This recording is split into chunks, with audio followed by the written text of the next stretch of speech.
तो देखा mummy kitchen में नाश्ता बना रही है और मम्मी दिखने में काफी खुश भी नजर आ रही थी। तो मैं जाकर मम्मी से पूछी, मम्मी क्या बात है, आज बहुत खुश नजर आ रही हो। तो उन्होंने कहा, नहीं बेटा कुछ नहीं, ऐसी कोई बात नहीं है, बस ऐसे ही आज दिन अच्छा है, ऐसा उन्होंने कहा। पर मैं सारी बात जानती थी कि आज मम्मी क्यों खुश है, क्योंकि मैं खिड़की से वो सब कुछ देख लिया था, पर यह बात मम्मी को पता नहीं थी। फिर थोड़ी देर बाद मम्मी नाश्ता बनाकर लाई और हम सब लोगों ने नाश्ता किया। दोस्तों, मेरा नाम रिया है और मेरी उम्र अभी 16 साल है। मेरे घर में टोटल 4 लोग रहते हैं। मैं, मेरी मम्मी पापा और एक छोटा भाई हैं, जिसकी उम्र अभी 14 साल है। हम दोनों पढ़ाई करते हैं, इसलिए हम दोनों भाई बहन नाश्ता किया और स्कूल चले गए। फिर शाम को हम दोनों घर आए और रात का खाना खाकर सो गए हैं और सुबह 6 बजे उठकर नाश्ता किया और हम दोनों भाई बहन स्कूल चले गए। फिर हमारी छुट्टी हो गई। फिर शाम को हम दोनों घर आए और रात का खाना खाकर सो गई और जैसे ही रात का बंद करके सो गई।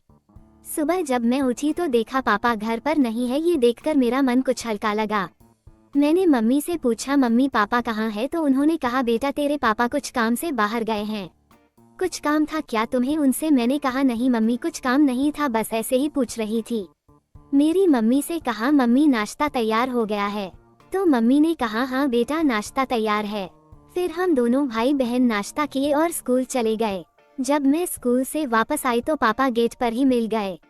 वो मुझे देखकर मुस्कुरा रहे थे। उनका देखने का नजरिया पहले से काफी बदल गया था और मैं अपनी नजरें झुकाए घर में चली गई। पापा से नजरें मिला नहीं पा रही थी। फिर पापा मेरे पास आए और बोले, क्या हुआ बेटा, तुम इतना परेशान क्यों हो?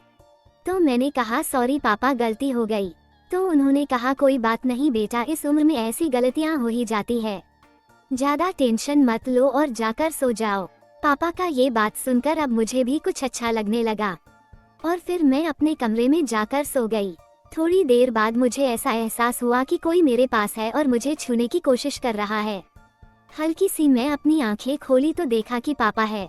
मैंने सोचा पापा इस वक्त यहाँ क्या कर रहे हैं। मम्मी की आवाज आई। पापा एकदम से घबरा गए और मेरे कमरे से तुरंत चले गए। मुझे मम्मी, लेकिन मम्मी का क्या करे, थोड़ी देर रुककर आवाज देती तो क्या होता। फिर मैंने सोचा कि क्या इस बारे में मुझे पापा से बात करनी चाहिए या नहीं।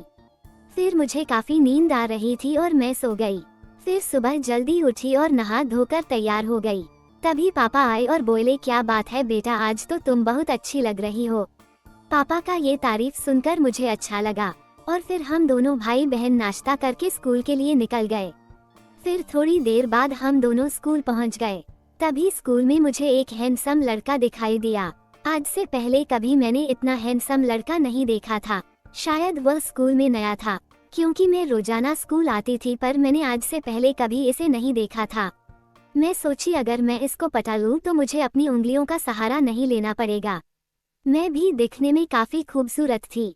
कई लड़कों ने मुझे पटाने की कोशिश की थी, लेकिन मैंने कभी किसी को भाव नहीं दिया था। लेकिन अब बात कुछ अलग थी, क्योंकि अब मुझे किसी लड़के की जरूरत महसूस होने लगी थी। फिर मैं उसे लड़के के बारे में जानना शुरू किया तो मुझे पता चला कि उसका नाम समीर है और वह मेरे ही क्लास में एडमिशन लिया है। ये जानकर मुझे बहुत खुशी हुई और लगा कि अब मेरा काम और भी आसान हो गया। मेरे क्लास में रहेगा तो मैं उसे पटा ही लूंगी। और फिर मैंने उसे देखकर एक स्माइल दी तो अभी मुझे देखकर मुस्कुराने लगा। मैं समझ गई कि लाइन क्लियर है।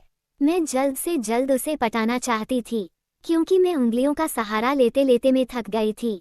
फिर थोड़ी देर बाद स्कूल की छुट्टी हो गई और हम दोनों भाई बहन घर चले गए। दोस्तों, ये कहानी कैसी लगी? अच्छी लगी तो कमेंट करके जरूर बताइएगा। अगर हमारे चैनल पर पहली बार है तो प्लीज़ चैनल को सब्सक्राइब कर लीजिएगा। तब तक के लिए मिलते हैं किसी और वीडियो में। बाय दोस्तों।